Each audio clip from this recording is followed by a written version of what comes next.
asked a good question. I can never decide whether you've asked a good question or not. What I might do is ask you to hold your questions to the end, just so that I can kind of run through my narrative, and then you guys can think about anything that you want to talk about. I've been talking about housing for a good 10 years, and it's freaking frustrating, because we talk about the same old shit every fucking day, and nothing changes, right? So it's extremely frustrating, because it feels like we've been doing this over and over again. And there's some really simple messages, right? Houses are really expensive. Whether you're trying to buy or whether you're trying to rent, it's really, really expensive in New Zealand, right? And I was in Wellington yesterday giving a talk to a bunch of students in Victoria, and in Victoria now the situation is that the rent per room in Wellington is now higher than it is in Auckland, right? So, you expect rents and house prices to be really expensive in Auckland, but to have prices even more expensive in places like Wellington just is symptomatic of how broken the housing market is. It's broken in so many levels, in so many places. So there's some really big fundamental issues that we're trying to deal with. And for me, the big message is that the crisis that we find ourselves in, whether it's housing or almost everything else that you think about, these are not new things. These have been building for a long time. I think there is a temptation to argue that whatever is happening today is a crisis that was in the making in the last 12 months, right? It's a recent thing. We get very caught up in that kind of comforting narrative that is the fault of this one group or this one time. But actually, these issues have been building over a long period of time, and the result that we see today is very much about that. The reason why I kind of talk about housing a lot rather than things like inequality in general is because I think it's a much more tangible example of something, one, that is clear to everybody, and two, is having a big social and economic impact, right? The social impact, I think, is very clear in terms of what's happening in terms of the divide between the older folk and the younger folk, but also the divide between the rich and the poor within society, that you're sort of consigned to living in very insecure housing, poor quality housing, right? So in places like South Auckland, the quality of housing is so poor that you're likely to live less, right? You're likely to live a shorter life because you're likely to get rheumatic fever. I was at the OECD last May, and one of the questions from the audience was, why do you have such high rates of rheumatic fever in New Zealand? And the answer is we have really shit houses that make people sick. And you know what? We force our poor people to live in them because those are the policy choices we make. So there is a real deliberate choice that we make in terms of the outcomes that we achieve. So we shouldn't pretend that these things happen by accident, but these are things that have real social and economic consequences, and they're really massive. There's also a feeling that somehow whenever there's a crisis or whatever happens, that we must spend a great deal of time trying to figure out why that's happened and what the solutions are. I think that's bunk. The reason I say that is because more often than not, we know what the problems are and we know what the solutions are. The technical reasons are not difficult, right? The problem is there is no willingness to actually solve the problems. If you got a bunch of economists together in Wellington tomorrow, we would all come up with exactly the same policy prescriptions. That is not the problem. There are too many economists spending too much time doing consultancy work trying to figure out policy solutions, and not enough time convincing politicians and the public to change their mind. And I think that is where the main issue is. And in part, I think when you kind of think about the political conversation, and for us, I think the big example was the capital gains tax debate, right? We didn't really have a debate. But essentially, the capital gains tax conversation that we had in the last little while was exemplary in how not to do things, right? This is a tax policy that we should have had forever, but we don't, and we won't, because the policy conversations take place by the 5% on the edges of society, the people who really believe in the black and white of it's good or not good. Except every public policy is grey, right? There are give and take for everything. And yet the way we argue these things is as if there is a right answer and there's a wrong answer. Well, actually there isn't. There are winners and there are losers, and you find a compromise that's best for society. But the conversation we had was very much around, you're going to take money from me so I can like you. And you know what? I'm more politically influential and I'm more powerful than the rest of you. And that is exactly what happened. So whether it's about housing or about anything else, I think the end point that you guys want to think about is the solutions are fundamentally a political issue, and it is not a space that is going to be dominated by economists, but by people who are shaping public policy and public opinion. This is the picture of why you guys are probably never going to own your own home, right? You're consigned to renting for life, or you get a gift from your parents if you're lucky enough. And that's okay, because that's how generational inequity builds. But essentially, this is the story of how house prices have escalated over a long period of time. So pretty much until the 1990s, house prices were very much around the 3 to 4 times household incomes. And then they started to rise. They really started to rise very fast after about 2001. And in places like Auckland now, the average house prices are about 9 times the average household income, right? So the real tragedy here is that, or the real issue is that it doesn't matter what happens to interest rates, you can't save the deposit, right? 10%, 20% of $900,000 is a hell of a lot of money. It takes you a long time to get there.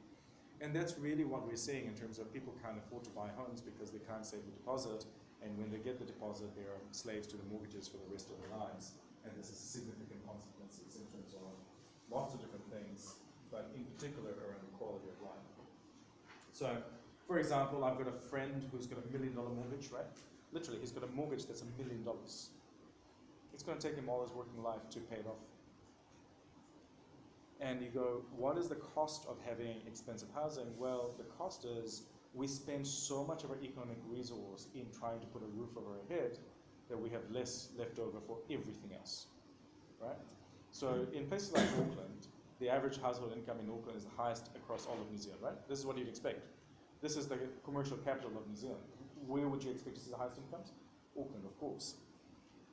Except when you take into account the cost of housing, the disposable income that's left over is the lowest of all the regions in New Zealand.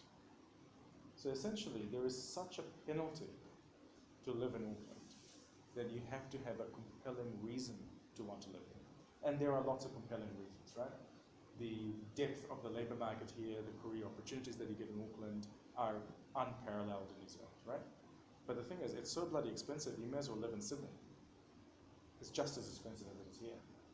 Why wouldn't you explore other markets that are bigger? And as a result, that's exactly what we've been seeing in New Zealand. Auckland has seen a steady trickle of people out of the region. We lose more people to the provinces than we get from the provinces in New Zealand, which is surprising. Most big cities in the world don't see that. They see the opposite, that they're net beneficiaries in terms of people moving to the big cities. And a lot of that is to do with the cost of housing, which is now becoming essentially prohibitive for its citizens, but also because of congestion, which makes it very difficult for people to get in, right? So there's a real big cost in terms of your quality of life and the amount of time that we have left to do things that are really important in life. So, when you think about what's happened with house prices, the consequences are entirely expected, right? When houses become less affordable, fewer people own them. That's what you'd expect. But if you think about it in the context of the history of New Zealand and the culture of New Zealand, why the culture exists, I think the narrative becomes more important and interesting. And essentially, post the Second World War, New Zealand had a narrative, a philosophical and political approach which say that we want more people to own homes because it gives people more investment in the communities and more invested in politics. Right? That was essentially the two main drivers, whether explicit or not. And they had a lot of different policies in place to make that happen. So essentially, you could have lots of things like capitalization of the family benefit, the State Advances Corporation, which was essentially the state bank that lent money at very cheap rates, 2-3% at those times when interest rates were much higher. And that encouraged people to buy homes, but they also supported the building industry in terms of underwriting new developments. So the genesis of big companies like Fletcher Building, Naylor Love, they all came on the back of government guarantees. A lot of people don't appreciate the history of these big private organizations in New Zealand. They only exist because the government underwrote their expansion, right? So they came because of that. And so we had some very predictable outcomes. Because those policies actually worked, we saw home ownership rates increase over a long period of time, and the peak was in 1991, and it's been falling since then. And we're going to get the 2018 census in September, and we're probably going to see quite a big decline in that. But in the 2013 census, we had the home ownership rate at the lowest level since 1956. right? So we gave back decades of progress in a very short period of time. And it's not surprising because house prices became less affordable over that time. So what we have on the flip side of that, of course, is the rise of generation rent. And in the last census, we had 51% of adults were now renting. So this is a big shift in New Zealand that we haven't seen in decades. But again, I think even though we're talking about housing, it's important not to sort of think about it in isolation, because what we're seeing in housing is not isolated. This is a wider story of returning inequality. It's a story of stuff that's coming back in a way that we had in our history. So nothing in life is new. And quite often in economics, in lots of other fields, we like to think about novel approaches to solving things. You don't need to be too novel. Everything's been solved before. We've been there, done that many, many times. One of the most important lenses that you should apply to any problem is history. If you're not looking back through history to think about issues, you're probably missing the biggest trick there is to life. Every lesson is already out there, you just have to know how to look. And for me, the reason why I think about the wider context of inequality, wider context of economic change, is because everything coincides. That decline in home ownership, the increasing in house prices, they're not isolated. In fact, what we see, many of these measures all happen at the same time, and underpinning that was a political philosophy, an approach to economics, an approach to policymaking that actually led to these results. In many ways, it was very deliberate, right? These are choices we made. And it's very easy to then become very dogmatic about the prescriptions and the causes. You might say, well, neoliberalism at fault, right? It was terrible. We should have never done that. Well, except of course the history of the time told you a very different story. We had just come off the back of Think Big, of Muldoon, of major disasters in our economy that almost made us bankrupt, right? So it's not surprising that we saw the knee-jerk reaction that made New Zealand a counter neoliberal economy compared to other places. So you can see that there are lots of reasons in terms of context of why things have happened, but it doesn't mean we should stop striving to change things. So when you look at this, the longer-term patterns, essentially the story that we find is we made some important social progress through the period in the Second World War until about the 1980s, but also we sowed the seeds of why the changes happened in the 1980s, because we screwed things up quite massively, particularly with Muldoon. You know, the drug man made a lot of big problems for us. And I mentioned before the mortgage slavery, and I think one of the better lenses for that is generational. So essentially, I think if you think about your parents' generation versus yours, the difference is your parents will bitch about paying 22% interest rates for a couple of years, and then having inflation kind of paying for their homes, right? The difference is when they were buying their homes, they could save the deposit and pay it off in about 20 odd years. In your and then hopefully it means as a result, you'll get a small premium in terms of average incomes over your life, right? Hopefully that's the hope, right? You're going to get good jobs out of it. Not everybody is so fortunate in life. And those people who are at the bottom of society are the ones who get stuck with all the stuff, bad stuff that happens in policymaking, right? So if you think about the housing crisis, yes, it affects everyone, but it affects the people at the bottom the most, because all the pain is piled upon them over and over again. And there are two different ways that this really kind of played out. One is that we simply don't have enough state houses, right? So New Zealand has a very proud history of social housing, right? So essentially it's the state housing pool in New Zealand, built huge amounts of houses kind of post-Second World War, and you can see that in the chart. So that's number of state houses relative to population, and you can see how quickly we kind of built up a really big stock. And we kind of added to it gradually over time, but the absolute peak was in 1991. Since then, and this is unbelievable to me, that we have fewer state houses today than we did in 1991. And the population of New Zealand has grown by more than 50%. And the end result is entirely predictable, right? There's always going to be a group of people in society in New Zealand who are going to need help. Because of whatever. Because of mental health issues, drug issues, lack of education, you name it. There's just so many complex reasons why people end up in that kind of state. It's never going to go away. There's always going to be a portion of the population that will be stuck in that level. And because we have chosen not to build any more state houses, the result is there's now 10,500 families who are on the waiting list, right? for state houses. And the plan to build state houses for the next 4 years is 4,000. We're deliberately planning to fail our most poor and vulnerable. At the same time, we've got rents that are continuing to rise, so the pressure on, in terms of all the pressure that flows down, the cascading effect continues to mount up. So when you kind of think about any kind of issue, you need to think about it not just in terms of the aggregate effect, but also the different parts of society that will have very different experiences of the same issues. And there are also kind of sort of related issues that kind of take place. Housing in New Zealand is quite a weird thing because it plays such a central role as a source of capital, right? So quite a lot of businesses in New Zealand are paid for out of the funding that people get from their mortgages. So most small businesses in New Zealand don't borrow money from their banks as a business loan. They borrow their money against their house and then put it into their business. But if you're not owning homes as young people, where are you going to get your money from? Well, you're going to borrow it for a more expensive price. That means there are fewer entrepreneurs out there, right? So this is a real stifling effect in terms of the cascading effect of the kinds of economic consequences, the ripple effects that we see, is that there is just less entrepreneurship, there's less of that innovation and capital that you would expect to see through history. And essentially, on average, for every new dollar of credit that's created in New Zealand, it's more likely to go into a second-hand home than anything else. Right?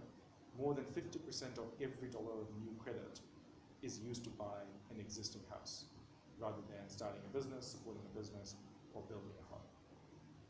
And this is not what it used to be like, because it used to be quite the opposite. So we have to think about issues in quite a broad kind of perspective. One of the biggest challenges that I find when I'm talking about housing is that everybody's an expert, right? Everybody knows the answer. It's just because of the local council, local authorities, it's local council, local government, or it's building materials, it's all Fletcher Building's fault, or it's all the government's fault, or it's all the fault of one person or one actor. Except the economy, the world is far more complex than that. It's actually a whole bunch of interacting things, and many of them are broken in many different levels, and they require individual solutions that needs to be coordinated, but in reality are really hard to solve. And so I kind of think about it in terms of all the different kind of lenses. For example, you've got lots of things that are going on in terms of demographic demand, right? In terms of immigration, population growth, that piles on demand. And also investment demand, right? Because New Zealanders are crazy about buying houses. So what sort of policies do you need to control demand? Is it about immigration policy or is it about investment policy? Well, actually it's both, right? And how do you do it? Well, it's hard, especially when you've got a Winston in power, right? So when you kind of think about all the different issues, a lot of the challenge that we find as economists and policy designers is around trying to prioritize what are the things we're going to look at, right? What matters? Everything is broken, right? So when it comes to housing in New Zealand, pretty much everything is broken. The question is, what's more broken, and if we fix something, what will have more impact? Because you have to sort of motivate yourself by the outcome, rather than by the intellectual kind of masturbation that goes with policymakers.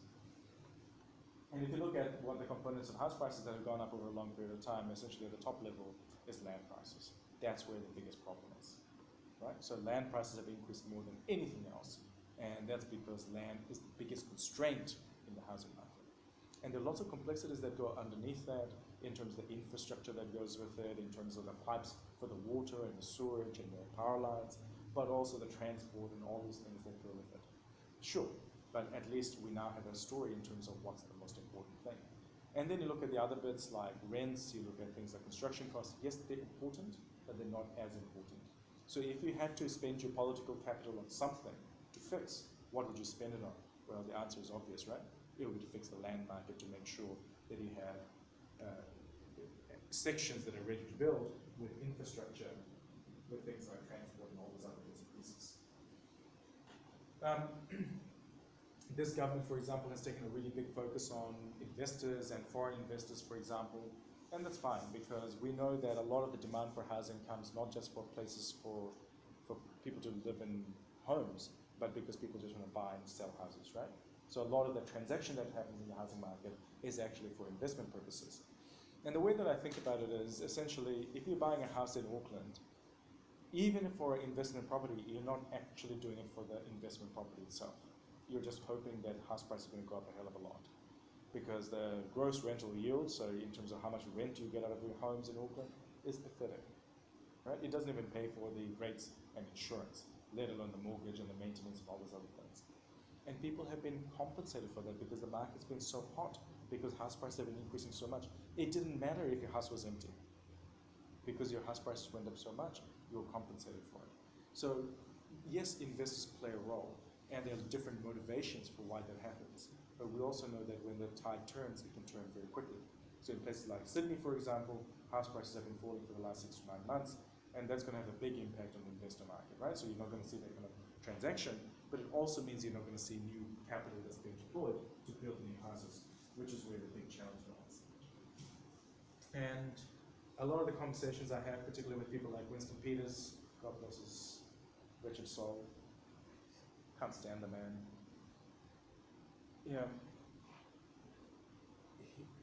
There are these political forces that are all about trying to pin everything on one source of whatever. And New Zealand First has been very much a story about immigration, right? And it's true that immigration adds a lot of volatility, but immigration doesn't actually create the majority of the demand in housing. So when you look at the history of New Zealand, the story is very much that yes, we get a lot of demand for housing from immigration, but over a long period of time, the total amount of demand for immigration is actually relatively modest. And that's what you can see in the chart behind me. In the sort of blue lines is the demand from natural population growth, so births, less deaths. The gray bars are changes in household composition, so essentially empty nesters, right? As people have fewer kids, you need more people, more houses for people, right? And in the pink bars are what you see in terms of migration. So yes, that's important and that's very cyclical, but I think the more important story with net migration is that immigration adds a lot of volatility and uncertainty to housing demand in New Zealand. Not the bulk of it, the majority of housing demand actually comes from all the people who are here, but a lot of the uncertainty in terms of the highs and lows of housing demand, it comes from immigration. The reason I don't think immigration policy is a panacea to housing issues in New Zealand is because even when we have a bust in immigration, we still don't build enough houses. It doesn't matter what's happening. Regardless of what happens, we simply don't build enough houses in New Zealand, right? Regardless of our population growth, we're incapable of building enough houses. And lots of reasons for that, but the reality is that, yes, we can have a conversation with immigration, but we should also recognize that New Zealand is fundamentally incapable of building enough infrastructure for its population. And this is not new. It's been happening for a number of decades. So if you look at house building relative to population, essentially the only time we built enough homes was in that sort of 3 decades post the Second World War. That was the only time in New Zealand's history we built enough homes. And the reason for that was essentially when we had the returning servicemen coming back post-war, we realized we had a huge housing crisis, massive. We simply did not have enough homes. And the government had all those policies that we talked about before, not just state housing, but also the things like the capitalization of the family benefit, the State and Masters Corporation, the underwrite of greenfield developments from developers. All those things came together to create a massive lift in housing supply. And pretty much for the last 40 years, we haven't done that because we took all those policies away. So those economic reforms of the 1980s, the philosophy behind that was, if we take the government away, the private sector will step in. There's a real fallacy in that argument because the market, where the government was operating, wasn't in terms of building houses for rich folk, right? It was building houses for poor folk. There is no alternative to building houses for poor folk. There is no market. There is no private developer that wants to do that. There's not enough money, not enough profit. And we see this, I think, in a much more stark way in the example of what happened in the UK. Because what we had with the Rogernomic reforms was very similar with a lag to what happened with the Thatcherite reforms in the UK. And their big thing was that we're going to essentially neuter the local authorities which used to build the social housing there, right? So the council housing and all that kind of stuff. And you can see in the kind of blue area was all the kind of social housing that was built in the UK post the Second World War and sort of petered out in the 1980s, right? And the idea was that as the government stepped back, the rest of the market would step in. But the real experience was actually that didn't happen. The private sector continued to build what it could build and did build because it's good at it. It continued to do that. But when the government stepped away from providing housing for poor people, well, that just stopped. So the consequence is entirely expected, is entirely reasonable. But essentially the story for me is that actually there are parts of the market where only a government would be willing to make an investment. There are some places where the private sector is not capable of making investment because the financial returns are simply not there. You have to have a wider perspective into the social returns or whatever else it is, or because it's just a moral justification. It's the right thing to do, but it's not right to have homeless people and people living in cars. And the story is again, this sort of just taking a wider step again. The story is actually not just about houses or social houses or whatever. The story applies for everything. So Auckland is a prime example of a city that had a motorway network plan that is still not complete. So the plan that we have for our motorways post-Second World War is still not implemented, right? So what we had with Waterview was essentially 40 years late. Something that was meant to happen, which essentially got upended by not Rogernomics, by Muldoon, because he squandered so much money on everything else. We literally had no money left, so we had to can all the big projects that we had in the pipe. I guess the costs of renting that we see in New Zealand is that the average turnover is 11 months, and we're seeing lots of kids that are not staying in the same school because they're moving so frequently, right? And if you don't stay in the same school, you're losing your community contact, you're losing your friends, and your academics suffer, and you're essentially destined for shit life for the rest of it.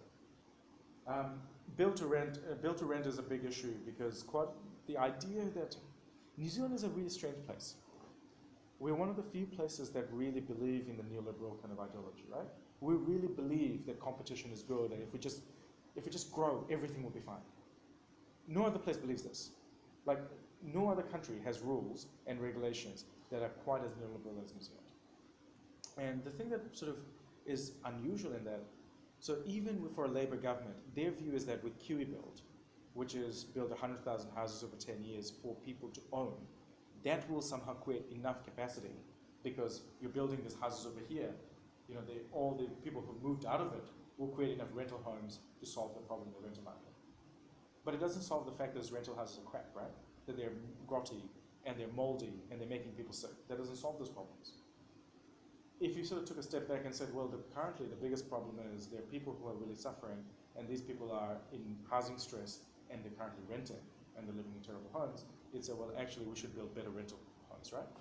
We should build better quality rental stock so that people have an alternative and people have more stock. No, that's not happening. And yet that is where I think one of the biggest solutions that we have to use over the course of the next few decades. There is very little hope that we're going to get young people into home ownership and poor people into home ownership. So instead, what we should try and do is provide sufficient housing of quality in rental stock so that it makes a difference. There's a whole bunch of kind of other stuff we can do. The Reserve Bank can kind of muck around with stuff.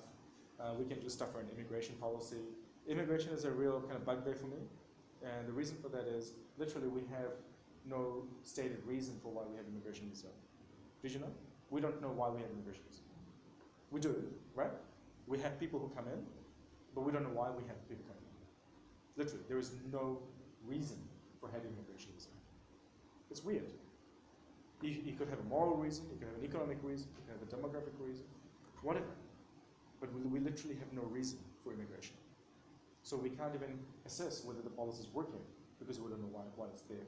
So we should clarify that, because I think we can't have this conversation about immigration in New Zealand until we clarify why is it that we want immigration. Right? I don't think that's unreasonable. So when we wrote the book, there was quite a lot of talk about Chinese buying all the houses. Now it's a real tragedy that Chinese aren't buying enough houses, right? Especially if you're selling your $3.5 million house in Remuera. It's a real tragedy. Because literally there's nobody who's willing to buy your shitty old villa for $3.5 million. So the thing with the foreign buyers is that there was just so much stigma, there was so much, oh my God, everybody built it up. The Chinese are buying every house in Auckland, right? Of course that was never true. It was never true in Melbourne, it was never true in Vancouver, but they were an important part of the story. and they were a marginal part of the story. So in Auckland, somewhere between 5 and 10% of houses were going to foreign buyers. Incidentally, most of them were Australians. And the foreign buyer ban that was implemented exempts Australians, right? So, you kind of think about these things, the rhetoric is so strong, but the policies that come on the back of it are actually really weak. So in net, I reckon we've kind of reduced foreign buying from about 2% to 1% as a result of the policy that we've implemented. Boo-hoo. So yes, it's fine, as I do that stuff because it gets you votes, but in reality, the stuff that's really going to make an impact is going back to the earlier picture, the real problems in land. We have to use land use planning so that we have to use planning much better, but it's not enough to fix planning. So in Auckland, for example, the unitary plan was, I think, a really big step forward from where we were, but it went with no money to provide the infrastructure. So if you're not building the roads and the water and the infrastructure that goes with it, you can't build houses. What's the point? And that is exactly what where we find ourselves, is there is capacity to build lots of houses, but not the capability to do so. I think we need to think about banking regulation more. So there's quite a lot of technicality, but essentially banks are encouraged to lend money to existing homes over everything else. The rules are designed in such a way that we encourage banks to lend more money to second-hand homes over everything else. It's a special class of asset. We need to fix that because otherwise the banks are going to respond to that incentive and continue to do that. I don't think we'll ever do number 3 of my long-term policy, which is tax housing fairly, because at the moment housing is essentially a tax-free asset. I don't think I'll see that in my lifetime. The political capital simply doesn't work. The baby boomers and the homeowners are such a strong political constituency, and most of our politicians own homes and investment properties, that it is not in their interest to progress this in any way. But at the same time, I don't really care because it's a bit of the margin. Tax policy matters, but it doesn't matter as much as people think. So, people have been talking up, the demise of the CGT as a really big issue and a really big slap in the face for the Labour government and for Jacinda Ardern. I was like, I don't care. I don't care who's in power. Literally, all the political parties are the same. They all do the same thing. It's margins of margins. It's about what's the right time to implement changes. And tax policy is kind of okay, but it's not that big a deal. I think a bigger issue is around construction policy. And one of the things around construction that bothers me in New Zealand is literally we still have people with hammers putting sticks together. Right? This is not how the rest of the world build houses. We're literally so backward, it's embarrassing. The rest of the world has moved on to manufactured housing and prefabrication, all those other things. It doesn't have to be fully prefab. You can do panelization. There's lots of different models. But essentially, you do it in safer, better ways than we do it in New Zealand. We're literally stuck in the past when it comes to building homes. And it's bizarre because we pride ourselves on being an innovative country and a country that does it by number 8 wire. And I think it holds us back because we think everything must be invented here. Well, actually, the Swedes have been building homes in factories since the 1960s. This is not new technology. This is not revolutionary. And we're not using the technologies that are fantastic, that could be making our homes cheaper, better, warmer, drier than they are. So that's where we are. I know we're sort of running along with time, so I want to kind of frame this up in terms of why we've seen so little progress. And I think it sort of relates to politics. And it starts with the idea that populism is important, but also we need to get rid of gradualism, right? So I like this quote from Abraham Lincoln, which goes, "In this enlightenment ages, public sentiment is everything. With public sentiment, nothing can fail. Without it, nothing can succeed." Well, how do you get public sentiment to consensus when everybody's so fragmented and polarized? Open question. The answer is we don't know. In fact, the reason why we have Brexit and Trump, I think, is because public sentiment is so fractured. It's very difficult to find consensus. It's very difficult to form those relationships. And we know that if we want to make big change, if we want to sort of get over a lot of the crises that we see, we have to make really radical change. And I like this quote from Martin Luther King that goes, "The urgency of now. This is no time to engage in the luxury of cooling off, or to take the tranquilizing drug of gradualism. Now is the time to make real the promises of democracy, which is making changes that are good for everybody, good for society." And I don't think we're capable of doing that because we are essentially stuck in gradualism. If you look at our public policy, everything progresses at a very incremental pace. It's gradual, it's modest, it gets pared back. Even in things that are ambitious, like the Zero Carbon Act, we're going to make significant compromises just to get New Zealand first over the line. This is what democracy is in today's age, where radicalism is not possible. We're stuck with gradualism.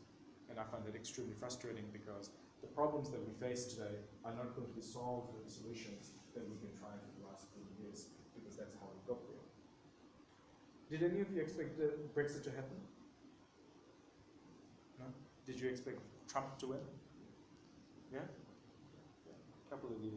If you were in America at the time, you'd have felt it. The public sentiment had swung, right? There was just so much anger and hatred, but also this kind of, people saw hope in somebody who was standing up for them. And in both Brexit and Trump, I think the big story for me was not so much about who voted for them, but what it embodies in terms of politics going forward. And I think what it embodies about politics going forward is that the people who voted to leave for Brexit, for example, were by and large, as you'd expect, people who had less education, people who lived in the provinces, and people who are older. It's not because they're stupid, it's because these are the people who didn't benefit from the economic narrative of the last 40 years. So they are the disenfranchised, right? And this matters in a way, in a major way, because the people who feel like they've been left behind is now the majority of voters. So if you think about what unites them, is not any common thing, but this common idea of being left behind. The populism that it engenders doesn't have any good policies that go with it, because every person has a different idea of what's going to solve it. Stop immigration, stop globalization, get more money into regions, whatever. Each one has a different prescription for what works for their particular problems. They find an outlet in a political movement that is anti, but is not constructive, nor is it long-lasting. And I think that's exactly what we're going to see with Brexit and Trump and what we've been seeing around political changes around the world. Essentially, the permission that's given for the far right, for anti-immigrant, anti-diversity, all those kinds of feelings, I think is where the problems will emerge. And the genie's at the bottom. It doesn't matter if Trump is elected again. The reality is American politics has changed forever.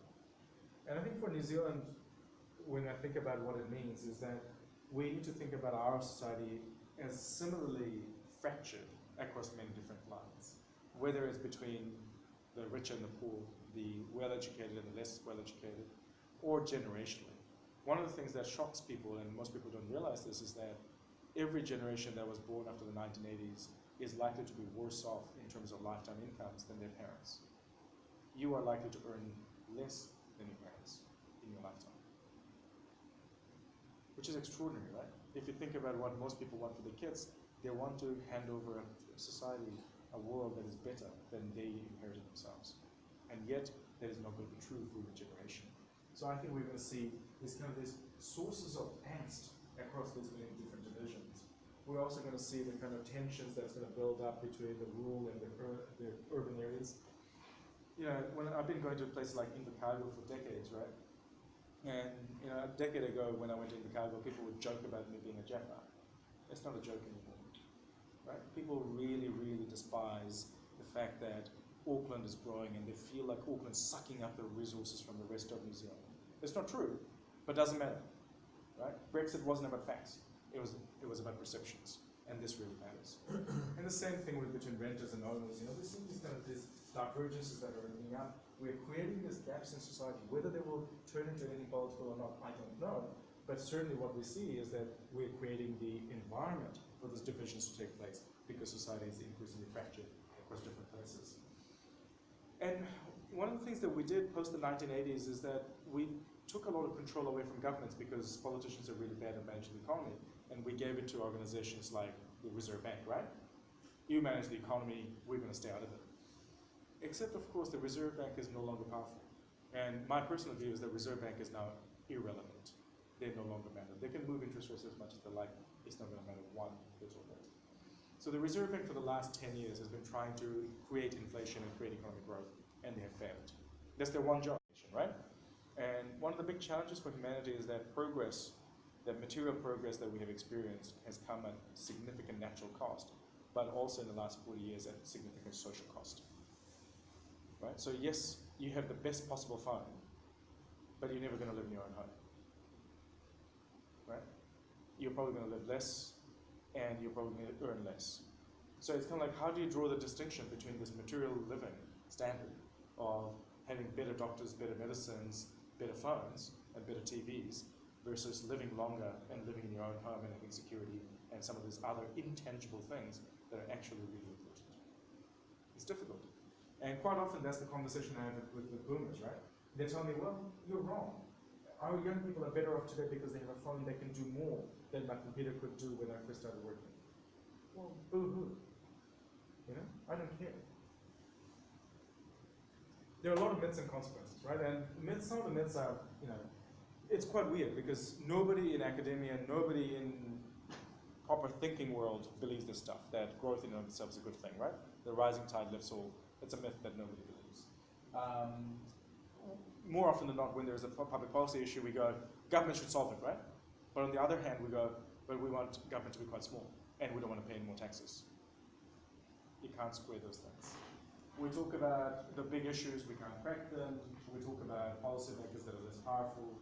I think the social and organized institutions have become eroded, and it's becoming much more difficult to find consensus. So where does that leave us? I think it leaves us with a housing narrative that is about redefining the consensus. You know, I don't think it's about finding the right technical solutions. That's really easy. We have them already. We've done that to death. There are enough reports out there that will detail you in infinite amount of detail how to do it. The question is, do we have the resolve and the political endurance to be able to deliver? I think the challenge is because the world is becoming polarized in a political sense. I think we should be optimistic in that materialistic sense. I think, you know, when you're 40, the cancer treatments you're going to have access to you are going to be far better than I have it. But that's no sort of consequence to your home ownership or to your social kind of connection or to the fact that you're going to earn less over your lifetime than your parents did. We kind of know what to do, but I think the thing that makes me pessimistic is we're incapable of making that actually work. We don't know how to implement it. We don't know how to create policies and politics that goes with it. My biggest fear right now is that we're embarking over the course of the next couple of decades a period when literally nobody's in charge. We're going to have this chop and change, and nobody's going to be able to put in place enduring policies that are going to deal with some of the big issues that are going to affect your lifetimes. And it feels to me like essentially social politics has become like social media, right? It's a bunch of smartasses that are arguing against each other, but not making enough progress on the big issues and building the consensus. Now, I don't know what the answer is. I think we have to find some way of finding consensus, but it's a really big challenge. And when it comes to things like housing or any other issue, the big thing is we know why we're here. We know this is a long-term problem. We also know the consequences. We also know the solutions. The only thing that stands in the way is not the policies, or stands in the way is the politics.